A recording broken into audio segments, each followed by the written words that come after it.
Libro, Testimonios para la Iglesia. Tomo 1. De Elena G. de White. Antecedentes del tomo 1.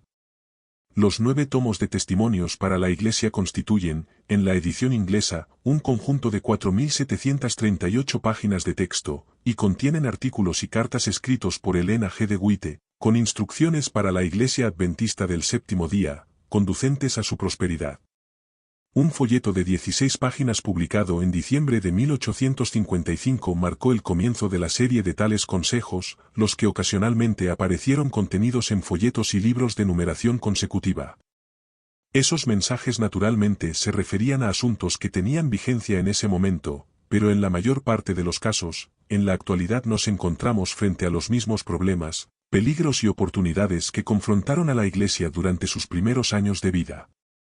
Los primeros testimonios numerados se publicaron apenas unos 7 años después de las memorables conferencias sabáticas de 1848, cuando los creyentes adventistas en las recién restauradas verdades del sábado y el santuario colocaron los fundamentos de las doctrinas características sustentadas por la denominación adventista.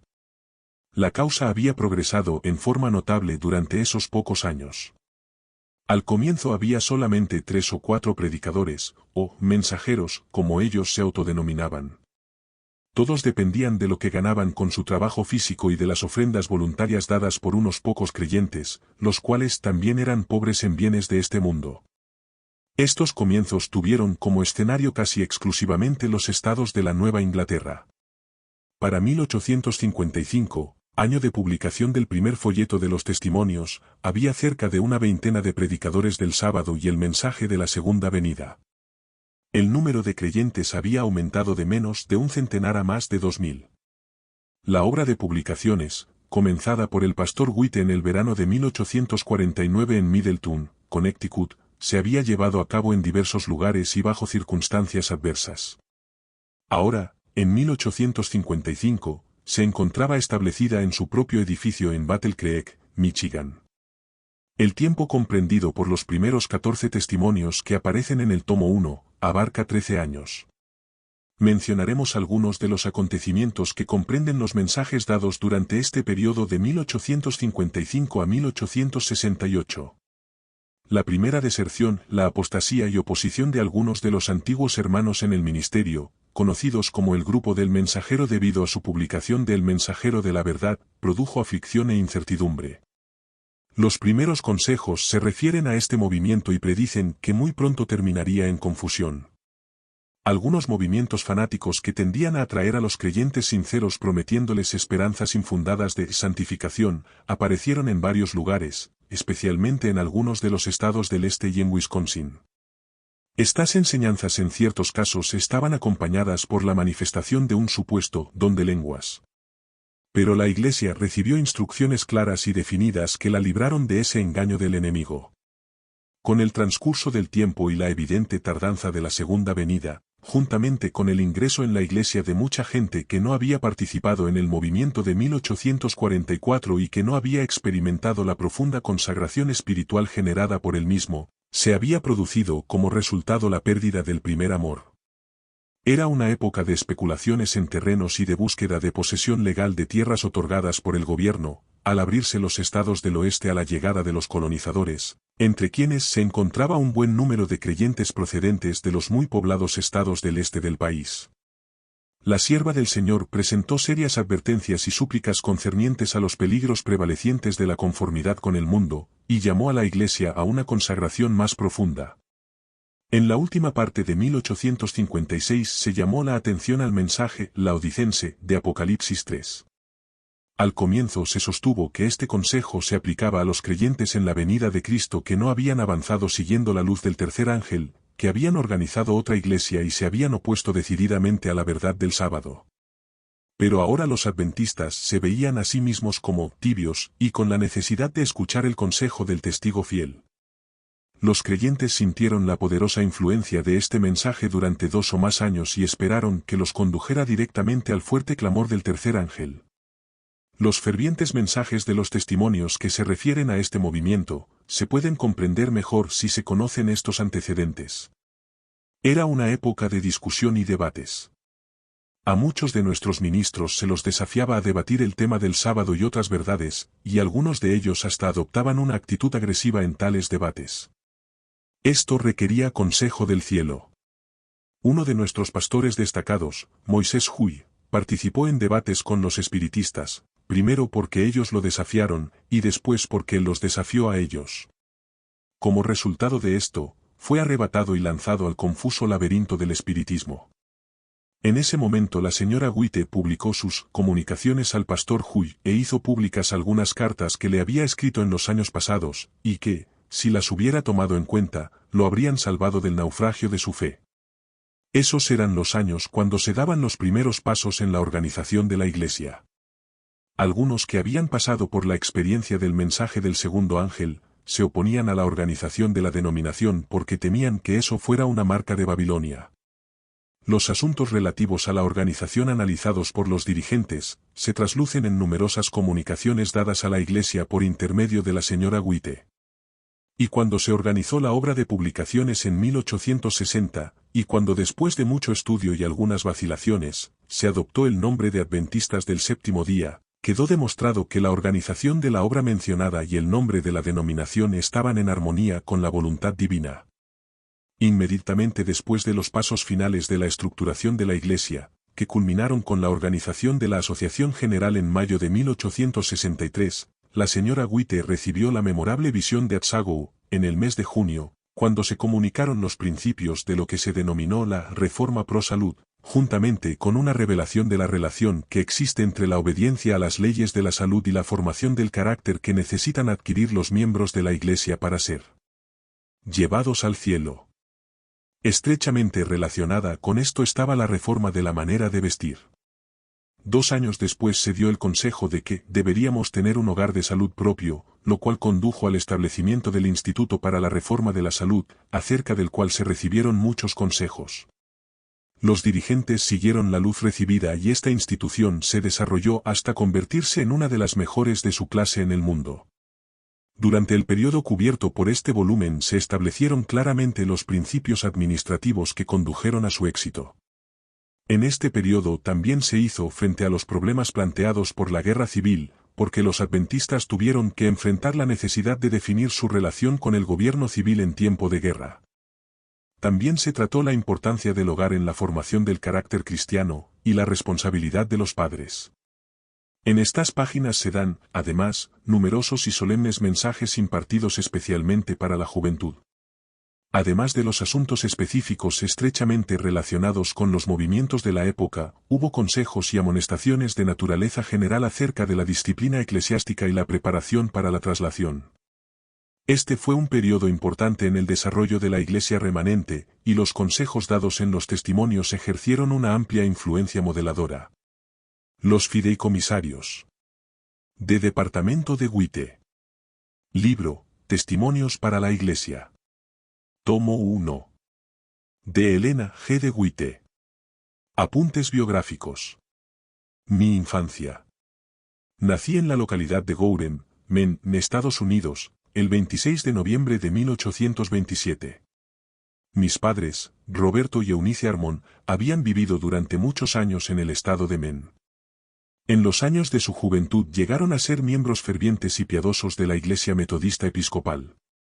Se destacaron en su actuación en la Iglesia y trabajaron durante 40 años por la conversión de los pecadores y para edificar la causa de Dios. Durante este lapso experimentaron el gozo de ver a sus 8 hijos convertidos y en el rebaño de los fieles de Cristo. Sin embargo, sus firmes convicciones acerca de la segunda venida de Cristo, produjeron en 1843 la separación de la familia de la Iglesia Metodista. Cuando yo era solamente una criatura, mis padres se mudaron de Gorham a Portland, Maine. A la edad de 9 años me sucedió allí un accidente que afectaría toda mi vida. Ocurrió en la forma que sigue. Mi hermana gemela, una compañera de escuela y yo cruzábamos un terreno desocupado en el pueblo de Portland. De pronto una niña de unos 13 años de edad se enojó por algo sin importancia y comenzó a seguirnos amenazando con golpearnos. Nuestros padres nos habían enseñado que nunca debíamos discutir ni pelearnos con nadie, en cambio, nos habían dicho que, si corríamos peligro de sufrir algún daño o maltrato, debíamos apresurarnos a volver al hogar. Y eso era precisamente lo que hacíamos en ese momento, lo más rápidamente posible. Pero la niña enojada también nos persiguió a todo correr con una piedra en la mano. En un momento volví la cabeza para ver a qué distancia venía nuestra perseguidora, y ella, precisamente en ese instante, arrojó la piedra alcanzándome de lleno en la nariz. El golpe me hizo caer al suelo desmayada. Cuando volví en mí me encontré en una tienda de artículos varios.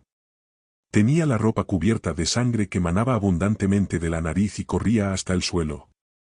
Una bondadosa persona a quien yo no conocía se ofreció para llevarme a casa en su coche tirado por caballos, pero yo, sin darme cuenta del estado de debilidad en que me encontraba, le dije que prefería caminar hasta mi hogar antes que ensuciarle el coche con sangre.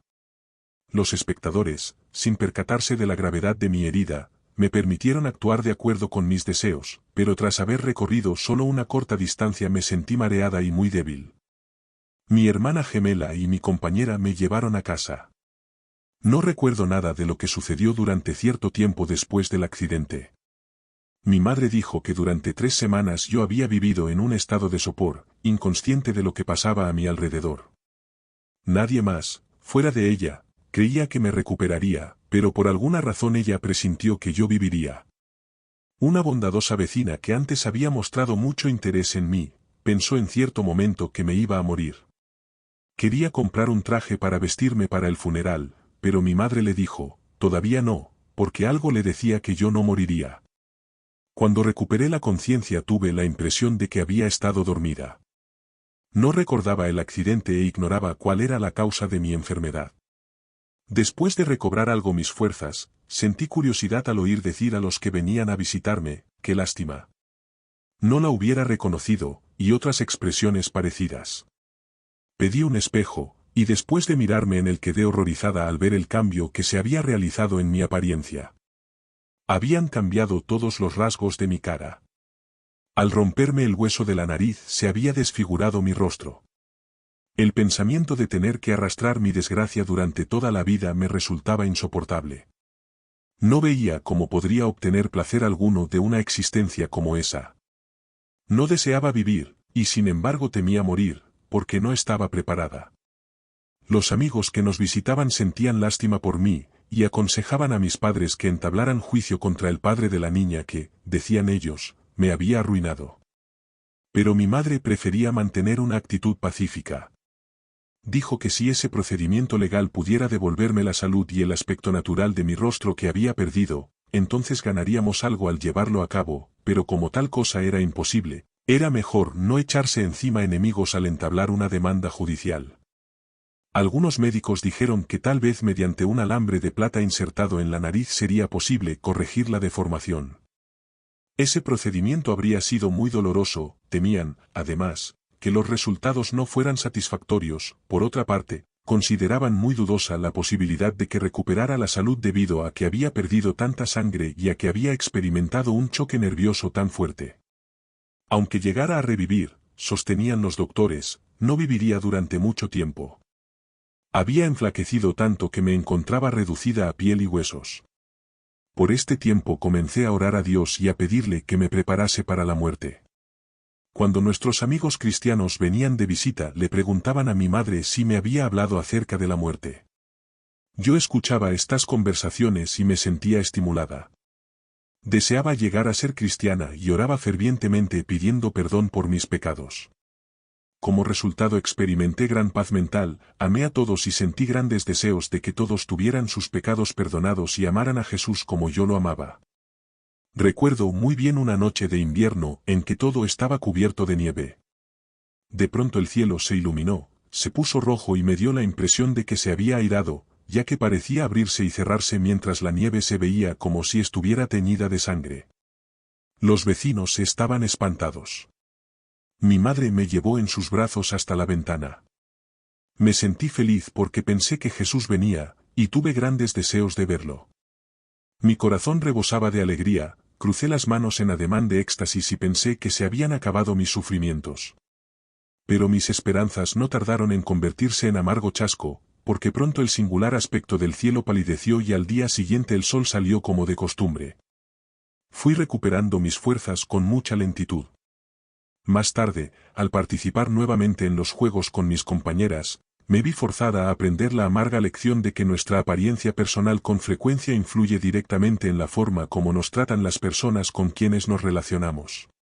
Cuando me sucedió esta desgracia, mi padre se encontraba en el estado de Georgia. A su regreso, abrazó a mi hermano y mis hermanas, y preguntó por mí. Mientras mi madre me señalaba con el dedo, yo retrocedía tímidamente, pero mi propio padre no me reconoció. Le resultó difícil creer que yo fuera su pequeña Elena, a quien solo pocos meses antes había dejado rebosante de salud y felicidad. Esto hirió profundamente mis sentimientos, pero traté de mostrarme exteriormente alegre, aunque tenía destrozado el corazón. En numerosas ocasiones en esos días de infancia me vi forzada a sentir profundamente mi infortunio. Mis sentimientos resultaban heridos fácilmente, lo que me hacía muy desdichada. Con frecuencia, con el orgullo herido, mortificada y de pésimo humor, me retiraba a un lugar donde pudiera estar sola y espaciarme en sombrías meditaciones acerca de las pruebas que estaba destinada a soportar diariamente. No tenía a mi disposición el alivio de las lágrimas, porque no podía llorar con tanta facilidad como lo hacía mi hermana gemela, aunque sentía el corazón oprimido y me dolía como si se me estuviera destrozando, no era para mí posible derramar lágrima alguna. Con frecuencia sentía que un buen llanto contribuiría en gran manera a aliviarme de mis sufrimientos. Algunas veces la bondadosa simpatía de ciertos amigos hacía desaparecer mi melancolía y removía momentáneamente el peso de plomo que me oprimía el corazón. Cuán fútiles y triviales me parecían los placeres terrenos en esas ocasiones. Cuán inconstantes las amistades de mis jóvenes compañeras. Sin embargo, esas compañeritas de escuela no eran diferentes de la mayoría de la gente. Se sentían atraídas por un vestido hermoso o por una cara bonita, pero en cuanto sobrevenía un infortunio, se enfriaba o destruía la frágil amistad. Pero cuando me volvía hacia mi Salvador, él me consolaba y me proporcionaba solaz. Durante los momentos de dificultad que me afligían procuraba intensamente buscar a mi Señor, y Él me daba consuelo. Sentía la seguridad de que Jesús me amaba aún a mí. Parecía que mi salud había quedado irremediablemente afectada. No pude respirar por la nariz durante 2 años, y asistí a la escuela solo pocas veces. Al parecer era imposible para mí estudiar y recordar lo aprendido. La misma niña que había ocasionado mi desgracia fue nombrada monitora de la clase por nuestra maestra, y entre otros deberes tenía el de ayudarme en mis tareas escritas y en otras lecciones. Siempre se mostraba genuinamente apesadumbrada por el grave perjuicio que me había ocasionado, aunque yo tenía buen cuidado de no recordárselo. Me trataba con ternura y paciencia, y se mostraba triste y solícita al verme empeñada trabajosamente, afectada por serias desventajas, en obtener una educación. Vivía en estado de postración nerviosa, debido a lo cual me temblaba la mano impidiéndome progresar en la escritura, ya que a duras penas podía hacer sencillos ejercicios con mala letra. Al esforzarme por aplicar la mente al estudio, veía juntarse las letras en la página, la frente se me llenaba de grandes gotas de transpiración y me sobrecogía un estado de debilidad y desvanecimiento. Tenía una tos persistente y todo mi organismo se encontraba debilitado. Mis maestras me aconsejaron que abandonara la escuela y no siguiera estudiando, hasta tanto mejorara mi salud. Fue la lucha más dura de mi joven vida llegar a la conclusión de que debía ceder a mi estado de debilidad, dejar de estudiar y renunciar a la esperanza de obtener una educación. 3 años después hice un nuevo intento de continuar mis estudios. Pero apenas hube comenzado, nuevamente se me deterioró la salud, y resultó evidente que si continuaba en la escuela sería a expensas de mi vida. No volví a la escuela después de los 12 años de edad. Había tenido grandes ambiciones de llegar a ser una persona instruida, y al reflexionar en mis esperanzas frustradas y en que sería inválida durante toda la vida, me rebelaba contra mi suerte, y en ocasiones me quejaba contra la providencia divina que permitía que yo experimentara tales aflicciones. Si hubiera compartido mis pensamientos con mi madre, ella me habría aconsejado, consolado y animado, pero oculté de mi familia y de mis amigos mis aflictivos pensamientos, porque temía que ellos no me comprendieran. Había desaparecido la gozosa confianza en el amor de mi Salvador que había experimentado durante la primera época de mi enfermedad. También se había frustrado mi perspectiva de disfrutar de las cosas del mundo, y parecía como si el cielo se hubiera cerrado contra mí. Mi conversión. En marzo de 1840, Guillermo Miller visitó la ciudad de Portland, Maine, y dio su primera serie de conferencias acerca de la segunda venida de Cristo. Estas conferencias causaron gran sensación, por lo que la iglesia cristiana situada en la calle Casco, donde actuaba el señor Miller, se encontraba repleta todas las noches. En esas reuniones no había nada de agitación descontrolada, sino una profunda solemnidad que invadía las mentes de los que escuchaban sus conferencias. No solo se manifestó un interés notable en la ciudad, sino también los que vivían en el campo acudían todos los días llevando sus canastos con comida para quedarse desde la mañana hasta la última reunión de la noche. Asistí a esas reuniones en compañía de mis amigas y escuché el asombroso anuncio de que Cristo vendría en 1843, fecha que se encontraba a solo pocos años en el futuro. El señor Miller explicaba las profecías con una exactitud que despertaba convicción en los corazones de sus oyentes. Hablaba ampliamente de los periodos proféticos y presentaba muchas pruebas en apoyo de su posición. Sus solemnes y enérgicas súplicas y amonestaciones para los que no se encontraban preparados mantenían fascinadas a las multitudes. Se realizaron reuniones especiales en las que los pecadores tenían la oportunidad de buscar a su Salvador y prepararse para los tremendos acontecimientos que pronto sucederían. El terror y la convicción sobrecogieron a la ciudad entera. Se llevaron a cabo reuniones de oración y se produjo un despertar general entre las diversas denominaciones, porque todas experimentaron en mayor o menor grado la influencia emanada de la enseñanza de la proximidad de la venida de Cristo. Cuando se invitó a los pecadores a pasar adelante y a ocupar los asientos especiales reservados para las personas con sentimientos de culpa y deseosas de recibir ayuda espiritual, cientos respondieron a las invitaciones, y yo, juntamente con los demás, me adelanté trabajosamente abriéndome paso entre la multitud y ocupé mi lugar con los que buscaban ayuda.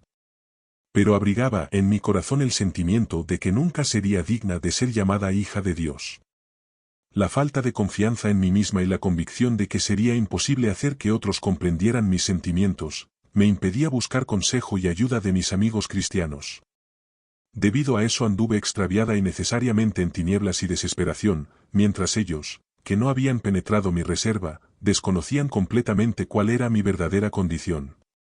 Una noche mi hermano Roberto y yo volvíamos a casa después de asistir a la última reunión del día, luego de escuchar un sermón sumamente impresionante acerca del reino de Cristo que se aproximaba a este mundo, seguido de una fervorosa y solemne invitación a los cristianos y pecadores en la que se los urgía a prepararse para el juicio y la venida del Señor.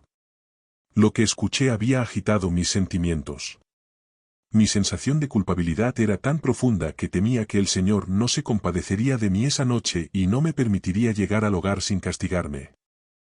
Estas palabras continuaban resonando en mis oídos: el día grande de Jehová está cercano, ¿quién podrá estar en pie cuando Él se manifieste? El ruego que surgía en mi corazón era: no me destruyas, oh Señor, durante la noche, no me quites mientras permanezco en mis pecados, sino que ten piedad de mí y sálvame. Por primera vez procuré explicar mis sentimientos a mi hermano Roberto, quien era 2 años mayor que yo. Le dije que no me atrevía a descansar ni dormir hasta tener la seguridad de que Dios había perdonado mis pecados. Mi hermano no contestó enseguida, y pronto comprendí cuál era la causa de su silencio: estaba llorando por simpatía con mi aflicción. Esto me animó a confiar más aún en él y a contarle que había deseado la muerte en los días cuando la vida me parecía ser una carga tan pesada que no podía llevarla. Pero ahora, el pensamiento de que podría morir en mi actual condición pecadora y perderme para la eternidad, me llenaba de terror. Le pregunté si él pensaba que Dios estaría dispuesto a perdonarme la vida durante esa noche, si yo la pasaba en angustiosa oración.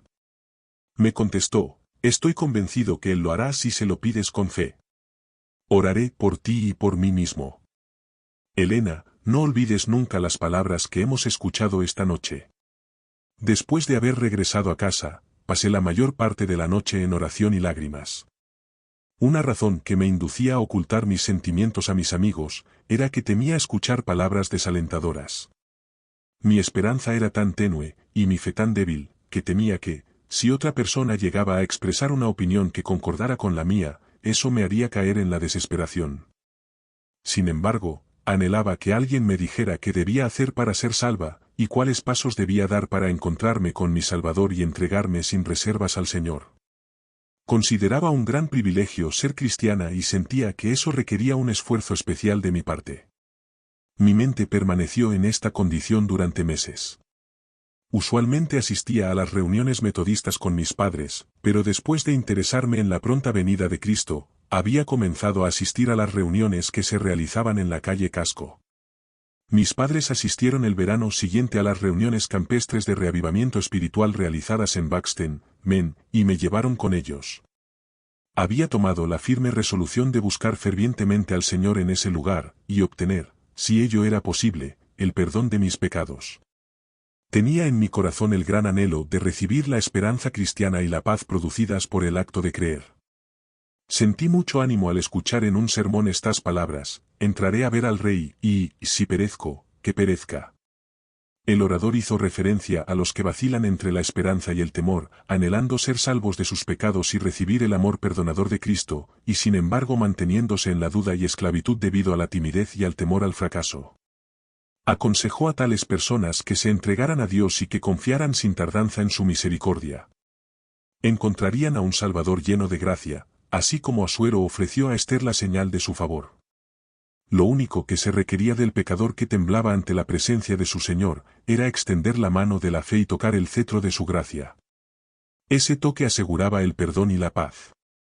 Los que esperaban hacerse más dignos del favor divino antes de atreverse a reclamar para sí mismos las promesas de Dios, estaban cometiendo un error fatal. Únicamente Jesús limpia del pecado, solo Él puede perdonar nuestras transgresiones. Él ha prometido escuchar la petición y contestar la oración de los que se allegan a Él con fe. Muchos tenían la vaga idea de que debían realizar algún esfuerzo especial para ganar el favor de Dios. Pero toda dependencia de uno mismo es inútil. El pecador se convierte en hijo de Dios creyente y esperanzado, solamente relacionándose con Jesús mediante la fe. Estas palabras me reconfortaron y me dieron una idea de lo que debía hacer para alcanzar la salvación. Después de eso empecé a ver con mayor claridad mi camino, y las tinieblas comenzaron a disiparse. Busqué definidamente el perdón de mis pecados y me esforcé para entregarme por completo al Señor. Pero con frecuencia sentía gran angustia mental porque no experimentaba el éxtasis espiritual que pensaba que sería la evidencia de mi aceptación por parte de Dios, y no me atrevía a considerarme convertida sin haberla tenido. Cuán necesitada de instrucción estaba acerca de la sencillez de esto. Mientras me encontraba postrada frente al altar con los demás que buscaban al Señor, las únicas palabras que brotaban de mi corazón eran: ayúdame, Jesús, sálvame porque perezco, no dejaré de pedir hasta que escuches mi oración y perdones mis pecados.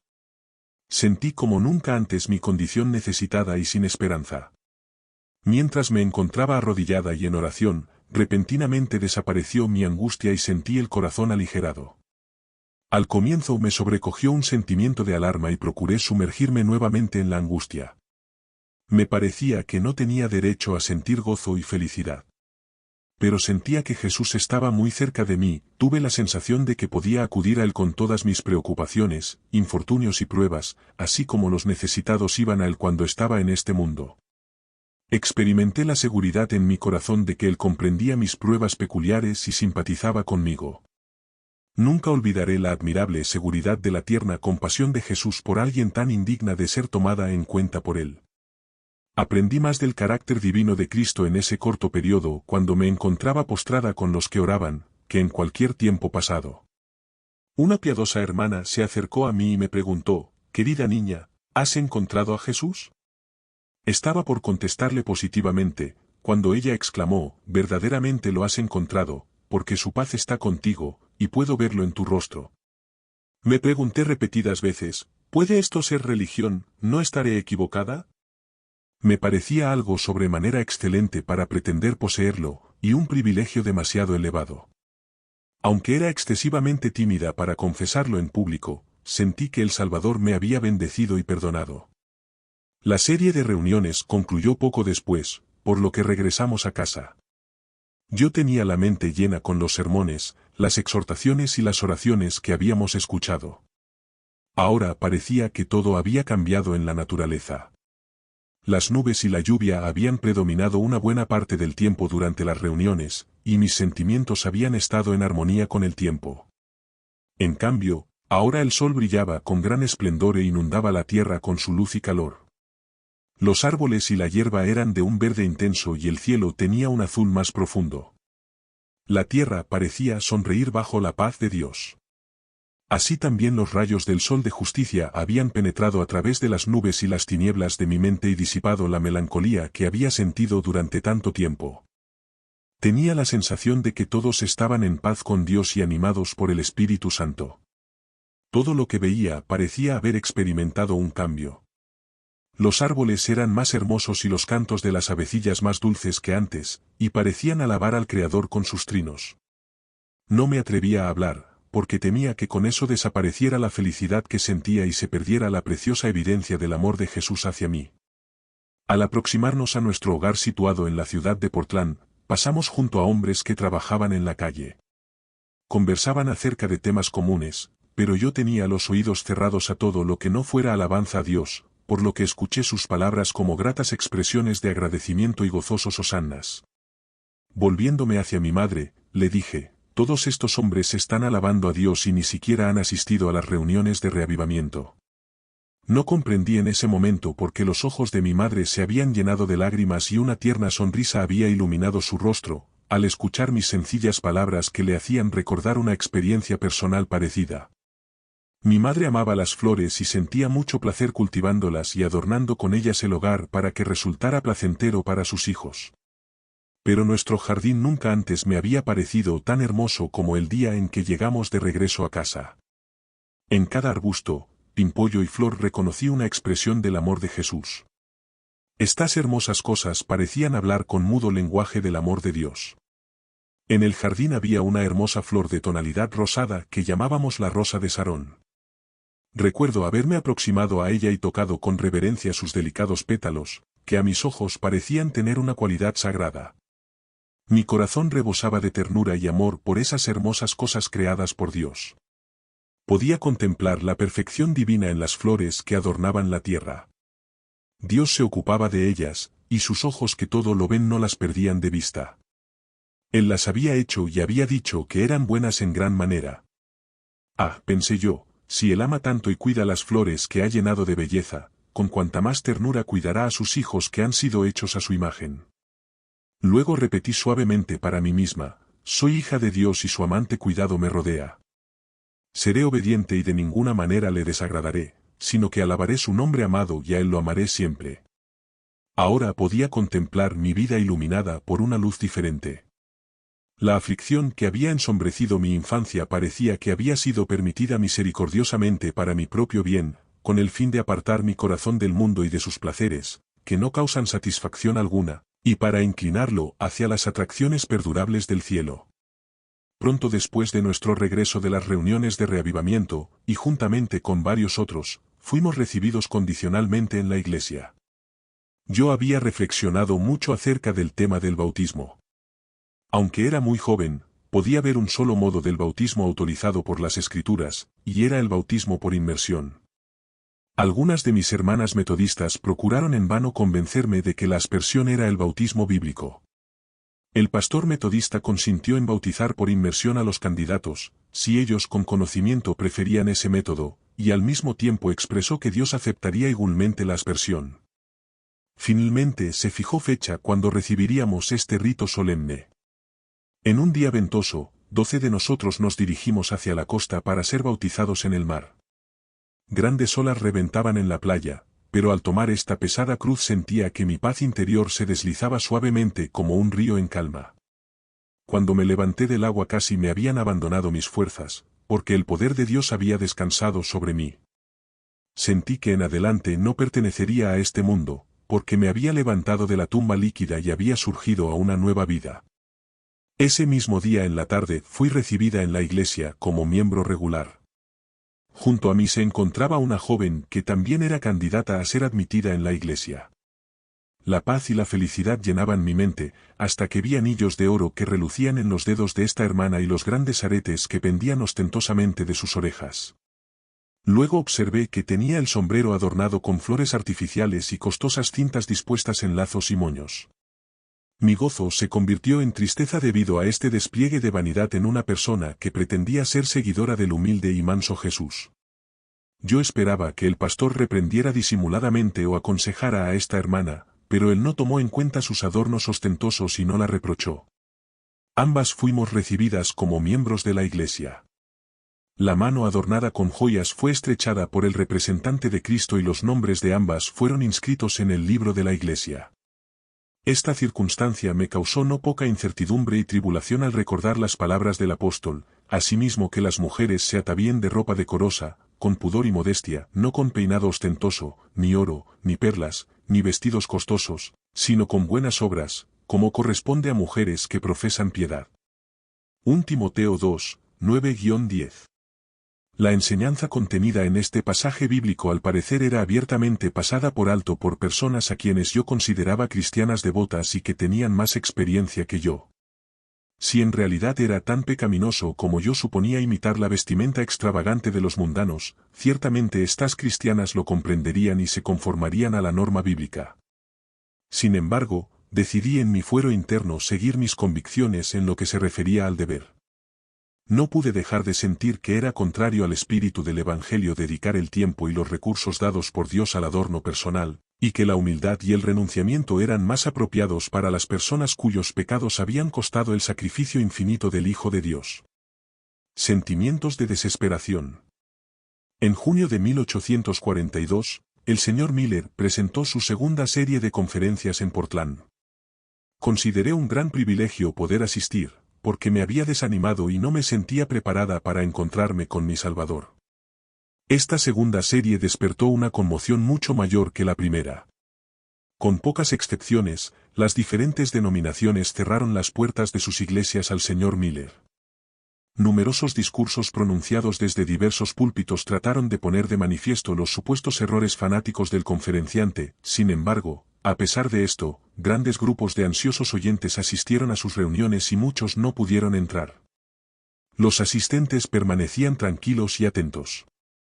La manera de predicar del señor Miller no era florida ni elocuente, en cambio presentaba hechos sencillos y asombrosos que sacudían a los oyentes y los sacaban de su descuidada indiferencia. A medida que avanzaba iba apoyando sus declaraciones y teorías mediante las Escrituras. Sus palabras estaban revestidas de un poder de convicción que parecía ponerles el sello del lenguaje de la verdad.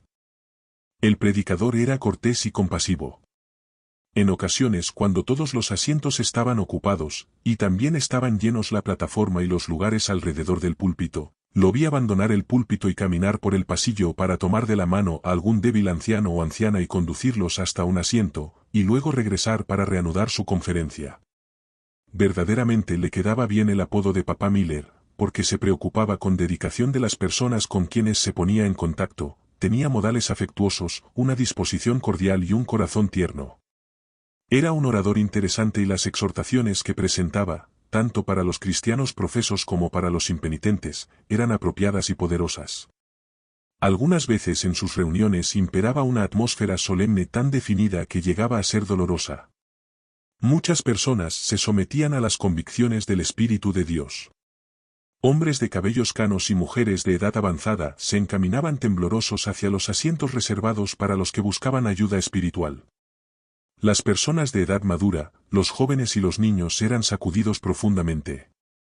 En el altar de oración se mezclaban los gemidos con la voz del llanto y las expresiones de alabanza a Dios. Yo creía las solemnes palabras que hablaba el siervo de Dios, y sentía aflicción cuando alguien se oponía a ellas o cuando se las hacía objeto de burla. Asistí con frecuencia a esas reuniones y creía que Jesús vendría pronto en las nubes del cielo, pero mi gran preocupación consistía en estar lista para encontrarme con Él. Mi mente constantemente se extendía en el tema de la santidad del corazón. Anhelaba sobre todas las demás cosas obtener esta gran bendición y sentir que había sido completamente aceptada por Dios. Entre los metodistas había escuchado muchas veces hablar acerca de la santificación. Había visto algunas personas que habían perdido su fortaleza física bajo la influencia de poderosa agitación mental, y había oído decir que eso era una evidencia de santificación. Pero no podía comprender qué era necesario hacer a fin de estar plenamente consagrada a Dios. Mis amigas cristianas me decían, cree en Jesús ahora, cree que Él te acepta ahora. Traté de hacer como me decían, pero encontré que era imposible creer que había recibido una bendición, la cual, me parecía a mí, debía conmover mi ser entero. Me admiraba de mi propia dureza de corazón, que resultaba evidente al ser incapaz de experimentar la exaltación de espíritu que otras personas manifestaban. Me parecía que yo era diferente de los demás y que había sido excluida para siempre del perfecto gozo de la santidad de corazón. Mis ideas acerca de la justificación y la santificación eran confusas. Estos dos estados se presentaban a mi mente como separados y distintos el uno del otro, y sin embargo no lograba comprender cuál era esa diferencia ni entender el significado de estos términos, y todas las explicaciones dadas por los predicadores tenían como único resultado aumentar mis dificultades. Era incapaz de reclamar esa bendición para mí misma, y me preguntaba si no estaría reservada únicamente para los metodistas, y si al asistir a las reuniones adventistas no me estaba excluyendo por mi propia voluntad precisamente de lo que anhelaba por encima de todas las demás cosas, que era la santificación del Espíritu de Dios. Sin embargo, observaba que algunos que pretendían estar santificados, se mostraban ásperos y mordaces cuando se introducía el tema de la pronta venida de Cristo, y esto no me parecía ser una manifestación de la santidad que ellos profesaban. No podía comprender por qué los pastores tenían que manifestar desde el púlpito una oposición tan definida contra la doctrina de que la segunda venida de Cristo estaba cercana. La predicación de esta creencia había producido un movimiento de reforma personal, y muchos de los pastores y laicos más consagrados la habían recibido como la verdad. Me parecía a mí que los que sinceramente amaban a Jesús debían estar dispuestos a aceptar las nuevas de su venida y a regocijarse porque estaba cercana. Sentí que podía aceptar únicamente lo que esas personas llamaban justificación.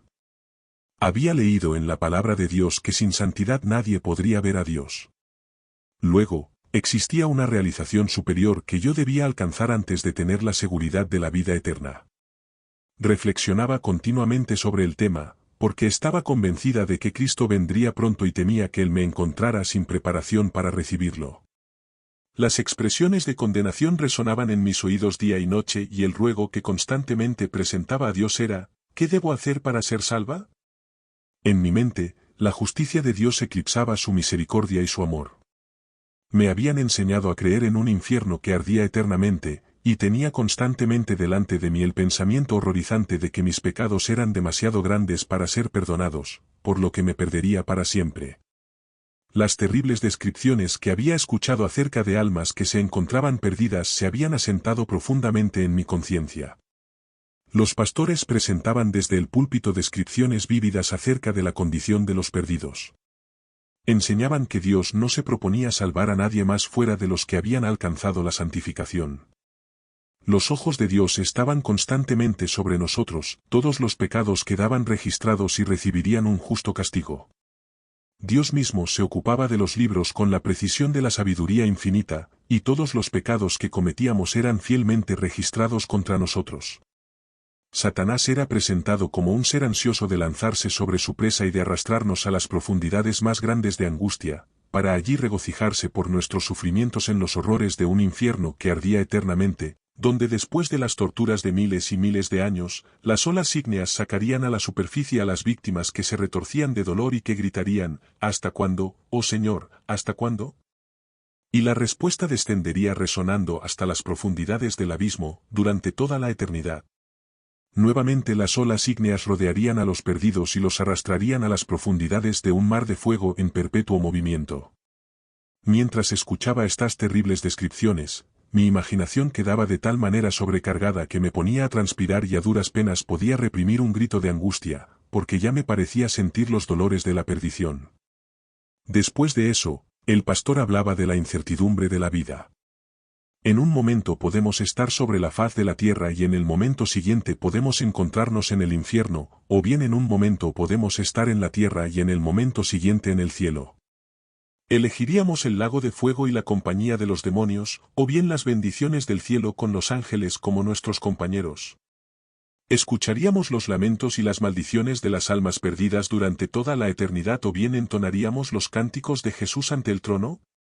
Nuestro Padre Celestial era presentado ante mi mente como un tirano que se deleitaba en las agonías de los condenados, y no como el tierno y compasivo amigo de los pecadores, quien ama a sus criaturas con un amor que sobrepasa todo entendimiento y que desea verlas salvadas en su reino. Mis sentimientos eran muy tiernos. Me causaba aflicción la idea de provocar dolor a cualquier criatura viviente. Cuando veía que los animales eran maltratados me compadecía de ellos. Probablemente el sufrimiento despertaba en mí fácilmente sentimientos de compasión porque yo misma había sido víctima de la crueldad irreflexiva que había producido como resultado la herida que había oscurecido mi infancia. Pero cuando se posesionó de mi mente el pensamiento de que Dios se complacía en la tortura de sus criaturas, que habían sido formadas a su imagen, una muralla de tinieblas me separó de él. Al reflexionar en que el Creador del universo hundiría a los impíos en el infierno, para que se quemaran durante la eternidad sin fin, el miedo invadió mi corazón y perdí la esperanza de que un ser tan cruel y tirano llegara alguna vez a condescender en salvarme de la condenación del pecado. Pensaba que mi suerte sería la del pecador condenado, y que tendría que soportar eternamente las llamas del infierno durante tanto tiempo como existiera Dios. Esta impresión se profundizó en mi mente hasta el punto en que temí perder la razón. Miraba con envidia a las bestias irracionales, porque carecían de un alma que podía ser castigada después de la muerte. Muchas veces abrigué el pensamiento de que hubiera sido preferible no haber nacido. Me hallé completamente rodeada por las tinieblas, sin ver ningún camino de salida que me sacara de las sombras. Si se me hubiera presentado la verdad en la forma en que ahora la conozco, no hubiera tenido necesidad de experimentar tanta confusión y tristeza. Si los predicadores hubieran hablado más del amor de Dios y menos de su estricta justicia, la belleza y la gloria de su carácter me hubieran inspirado con un profundo y ferviente amor hacia mi Creador. Después de eso he pensado que muchos alienados mentales que pueblan los asilos para enfermos de la mente, llegaron a ese lugar a causa de experiencias similares a las que yo misma había tenido. Su conciencia recibió el impacto de un sentimiento abrumador de culpa y pecado, y su fe temblorosa no se atrevió a reclamar el perdón prometido por Dios. Escucharon las descripciones del infierno ortodoxo hasta que se les heló la sangre en las venas a causa del temor y en su memoria se grabó en forma indeleble una impresión de terror. El horroroso cuadro permaneció siempre delante de ellos, en las horas de vigilia como durante el sueño, hasta que la realidad se perdió en su imaginación y contemplaron únicamente las serpenteantes llamas de un fabuloso infierno y escucharon tan solo los gritos desgarradores de los condenados. La razón quedó destronada y el cerebro se llenó de las descabelladas fantasías de una terrible pesadilla.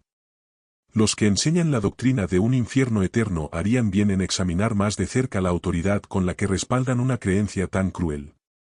Nunca había orado en público y había pronunciado tan solo unas pocas expresiones tímidas durante las reuniones de oración. Tuve la impresión de que en adelante debía buscar a Dios en oración en nuestras reducidas reuniones sociales. No me atrevía por temor a confundirme, hasta el grado de no conseguir expresar mis pensamientos. Pero ese deber quedó impreso con tanta fuerza en mi mente, que cuando intentaba orar en secreto me parecía que me estaba burlando de Dios, porque había fracasado en mi intento de obedecer su voluntad. Me llené de desesperación y durante 3 largas semanas ningún rayo de luz penetró las tinieblas que me habían rodeado. Experimentaba intensos sufrimientos mentales. En algunos casos no me atrevía a cerrar los ojos durante toda la noche, sino que esperaba hasta que mi hermana gemela estuviera profundamente dormida para salir calladamente de la cama y arrodillarme en el suelo para orar silenciosamente, con una inmensa agonía de espíritu que no puedo describir. Tenía siempre ante mí los horrores de un infierno que ardía eternamente. Sabía que sería imposible para mí vivir durante mucho tiempo más en esta condición, pero no me atrevía a morir y sufrir la terrible suerte del pecador. Con cuánta envidia consideraba a los que habían logrado la seguridad de haber sido aceptados por Dios. Cuán preciosa resultaba la esperanza del cristiano para mi alma en agonía. Con frecuencia permanecía postrada en oración durante casi toda la noche. Gemía y temblaba con angustia inexpresable y una desesperación que desafiaba toda descripción. Señor, ten misericordia, era mi súplica, y lo mismo que el pobre publicano, no me atrevía a levantar mis ojos hacia el cielo, sino que bajaba mi rostro hasta el suelo. Perdí peso notablemente y mis fuerzas disminuyeron, y sin embargo no compartí con nadie mi sufrimiento y desesperación. Mientras me encontraba en este estado de abatimiento tuve un sueño que me impresionó profundamente. Soñé que veía un templo hacia el que se dirigía mucha gente. Solamente los que se refugiaban en ese templo se salvarían cuando se acabara el tiempo. Todos los que permanecieran afuera se perderían para la eternidad. Las multitudes que estaban afuera y que llevaban a cabo sus tareas acostumbradas se burlaban y ridiculizaban a los que entraban en el templo. Les decían que ese plan de seguridad era un engaño astuto, y que en realidad no existía daño alguno que se debía evitar. Hasta echaron mano de algunos para impedir que se apresurasen a entrar. Temiendo quedar en ridículo, pensé que era mejor esperar hasta que se dispersara la multitud, o hasta poder entrar sin ser vista. Pero la gente aumentaba en lugar de disminuir, por lo cual, temerosa de que fuera demasiado tarde, salí apresuradamente de mi hogar y me abrí paso dificultosamente entre la multitud. En mi afán por llegar al templo, no reparé en la muchedumbre que me rodeaba, ni me preocupé de ella. Al entrar en el edificio, vi que el amplio templo estaba sostenido por una inmensa columna a la que estaba atado un cordero mutilado y sangrante. Los que estábamos en ese lugar sabíamos que este cordero había sido desgarrado y herido por causa de nosotros. Todos los que entraban en el templo debían comparecer ante él y confesar sus pecados. Justamente delante del cordero había asientos elevados en los que estaba sentada una cantidad de gente con aspecto muy feliz. La luz del cielo brillaba sobre sus rostros y alababan a Dios y cantaban himnos de gozoso agradecimiento que sonaban como música de ángeles. Eran los que habían comparecido ante el Cordero, confesado sus pecados, recibido perdón y que ahora esperaban que sucediera algún gozoso acontecimiento. Aun después de haber entrado en el edificio me sobrecogió un sentimiento de vergüenza porque debía humillarme delante de esa gente. Pero me sentí compelida a avanzar, y mientras caminaba lentamente para rodear la columna a fin de comparecer ante el Cordero, resonó una trompeta, el templo se sacudió, los santos congregados profirieron exclamaciones de triunfo, un impresionante resplandor iluminó el edificio y luego todo quedó sumido en intensa oscuridad. La gente que había dado muestras de gran gozo había desaparecido con el resplandor, y yo quedé sola en el silencioso horror nocturno. Desperté en un estado de aflicción extrema y a duras penas pude convencerme de que había estado soñando. Tuve la impresión de que se había decidido mi condenación y que el Espíritu del Señor me había abandonado para nunca más retornar. Poco después de tuve otro sueño. Me parecía estar sentada en un estado de absoluta zozobra, con la cabeza entre las manos, mientras me hacía la siguiente reflexión: si Jesús estuviera aquí en la tierra, iría a su encuentro, me arrojaría a sus pies y le contaría todos mis sufrimientos. Él no se alejaría de mí, en cambio tendría misericordia de mí y yo lo amaría y le serviría para siempre. Justamente en ese momento se abrió la puerta y entró un personaje de agradable aspecto y hermoso rostro. Me miró compasivamente y me dijo: ¿quieres ver a Jesús? Él está aquí y puedes verlo si lo deseas. Toma todas tus posesiones y sígueme. Escuché esas palabras con gozo indescriptible, reuní alegremente mis escasas posesiones, todas mis apreciadas bagatelas, y seguí a mi guía. Me condujo hacia una escalera muy empinada y al parecer bastante endeble. Cuando comencé a subir, él me aconsejó que mantuviera los ojos fijos en el tope, porque así evitaría el mareo y no caería. Muchos de los que también realizaban el empinado ascenso caían antes de llegar arriba. Finalmente llegamos al último peldaño y nos encontramos frente a una puerta. Mi guía me indicó que dejara todos los objetos que había traído conmigo.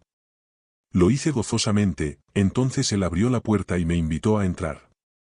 En el momento siguiente me encontré frente a Jesús. Era imposible no reconocer su hermoso rostro. Esa expresión de benevolencia y majestad no podía pertenecer a nadie más. Cuando volvió sus ojos hacia mí, supe de inmediato que él conocía todas las circunstancias de mi vida y hasta mis pensamientos y sentimientos más íntimos. Procuré evitar su mirada, por considerarme incapaz de soportar sus ojos penetrantes, pero él se aproximó a mí con una sonrisa, y colocando su mano sobre mi cabeza me dijo: no temas. El sonido de su dulce voz hizo vibrar mi corazón con una felicidad que nunca antes había experimentado. Sentía tanto gozo que no pude pronunciar ni una palabra, pero, sobrecogida por la emoción, caí postrada a sus pies. Mientras me encontraba postrada pasaron ante mí escenas gloriosas y de gran hermosura, y me pareció que había alcanzado la seguridad y la paz del cielo. Por fin recuperé las fuerzas y me levanté. Los amantes ojos de Jesús todavía permanecían fijos en mí, y su sonrisa colmó mi alma de gozo. Su presencia me llenó con santa reverencia y amor inefable. A continuación, mi guía abrió la puerta y ambos salimos. Me indicó que nuevamente tomara mis posesiones que había dejado afuera, y me entregó una cuerda de color verde bien enrollada. Me dijo que la colocara cerca de mi corazón, y que cuando deseara ver a Jesús la sacara y la estirara todo lo posible. Me advirtió que no debía dejarla enrollada durante mucho tiempo porque en ese caso se anudaría y resultaría difícil estirarla. Coloqué la cuerda cerca de mi corazón y descendí gozosamente por la estrecha escalera, alabando a Dios y diciendo a todas las personas con quienes me encontraba donde podían encontrar a Jesús. Este sueño me llenó de esperanza. Para mí, la cuerda verde representaba la fe, y comenzó a surgir en mi alma la belleza y sencillez de la confianza en Dios. Esta vez confié a mi madre todas mis aflicciones y mis dudas. Ella me expresó tierna simpatía, me animó y sugirió que fuera a pedir consejo al pastor Stackman, quien por entonces predicaba la doctrina del advenimiento en Portland.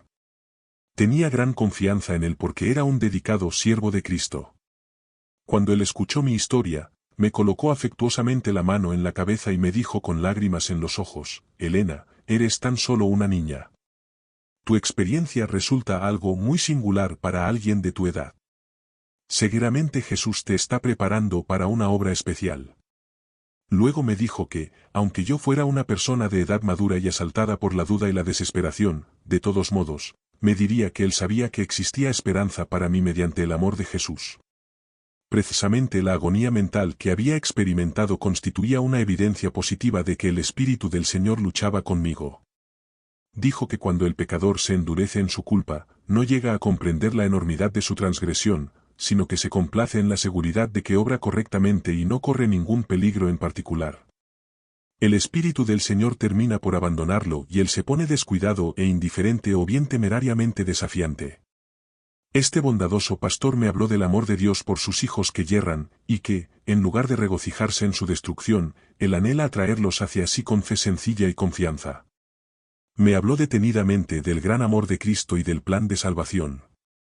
Habló de la desgracia que me había sucedido temprano en mi vida y dijo que era una penosa aflicción, pero me instó a creer que la mano del Padre amante no se había retirado de mí, que, en mi vida futura, cuando se hubiera desvanecido la bruma que oscurecía mi mente, entonces yo discerniría la sabiduría de la providencia que me había parecido tan cruel e inescrutable. Jesús dijo a uno de sus discípulos: lo que yo hago, tú no lo comprendes ahora, mas lo entenderás después. Juan 13, 7. En el futuro grandioso ya no veremos las cosas oscuramente, como en un espejo, sino que nos encontraremos directamente con los misterios del amor divino.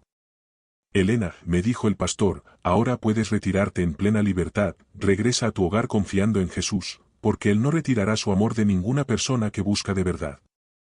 A continuación, oró fervorosamente por mí, y tuve la impresión de que Dios ciertamente consideraría la oración de su santo, aunque no escuchara mis humildes peticiones.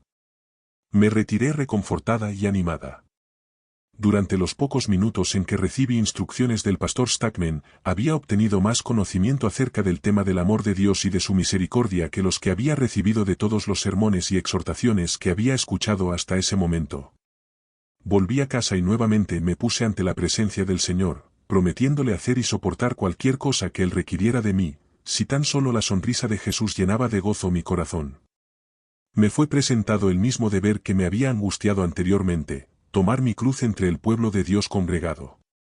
No tuve que esperar mucho la oportunidad, porque esa misma noche hubo una reunión de oración a la que asistí. Me postré temblando durante las oraciones que se ofrecieron. Después que hubieron orado unas pocas personas, elevé mi voz en oración antes de darme cuenta de lo que hacía.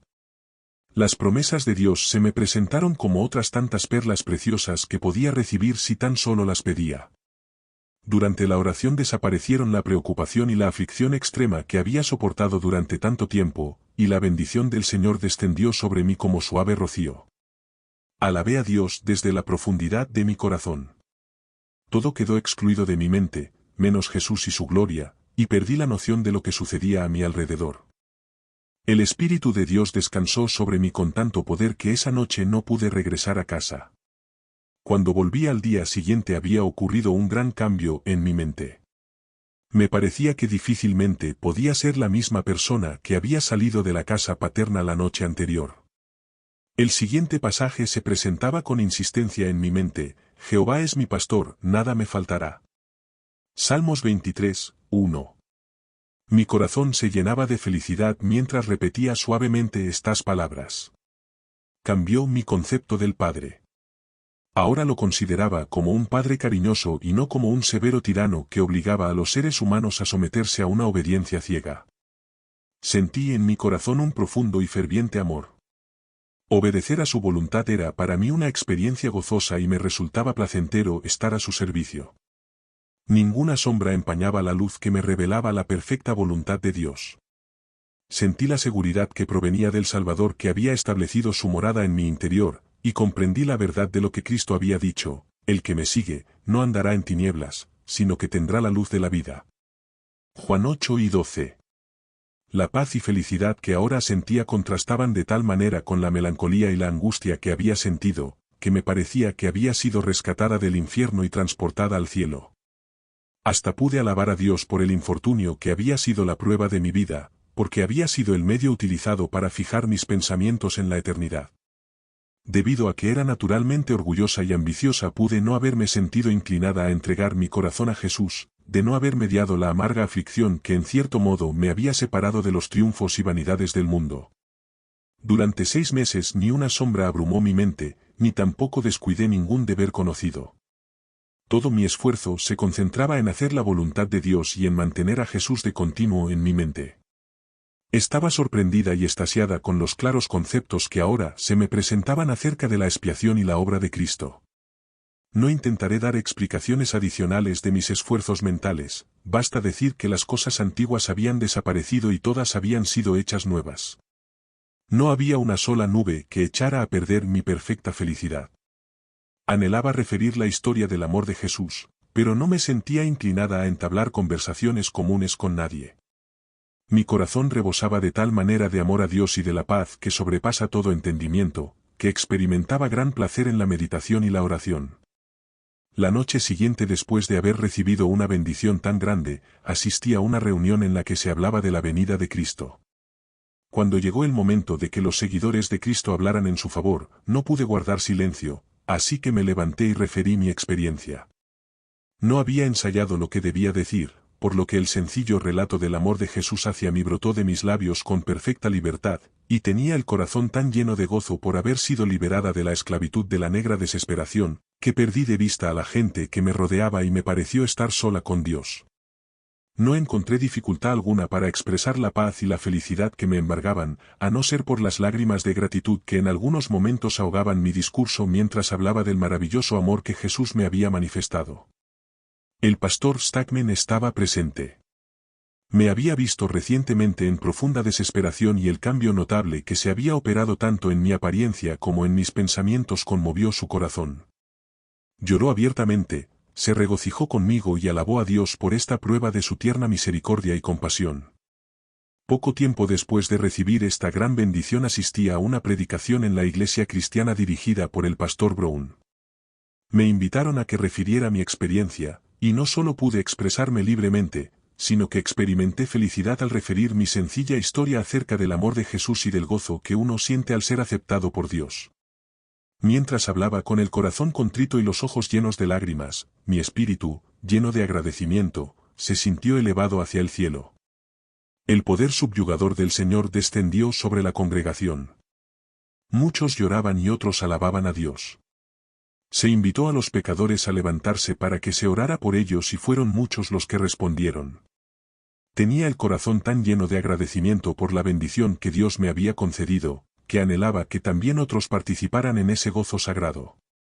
Sentía profundo interés por las personas que pudieran estar sufriendo por tener la impresión de que Dios sentía desagrado hacia ellos y debido a las cargas del pecado. Mientras relataba lo que había experimentado tuve la impresión de que nadie podría resistir la evidencia del amor perdonador de Dios que había producido un cambio tan admirable en mí.